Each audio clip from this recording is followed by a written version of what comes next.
To set up Zelle with Webster Bank, start by gathering the necessary information including your Webster Bank account number and routing number. Next, open the Webster Bank mobile banking app or visit their website to enroll in online banking if you have not already done so. Once enrolled, navigate to the Payments or Transfers section and select Zelle as the payment option. You will be prompted to accept the terms and conditions and provide some basic information such as your name and email address or mobile phone number.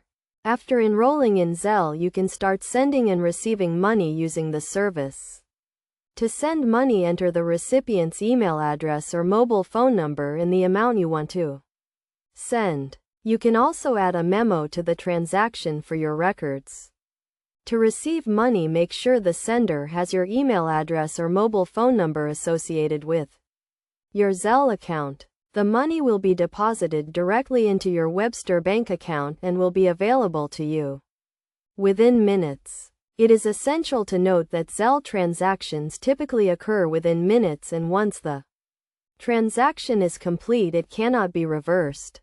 Therefore, it is crucial to only send money to people you trust and know.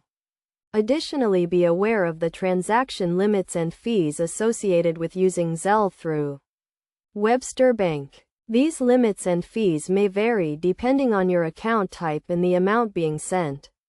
By following these steps and guidelines, you can easily set up and use Zelle with your Webster Bank account to send and receive money quickly and securely. Always review your transactions carefully and monitor your account activity to ensure the security of your funds.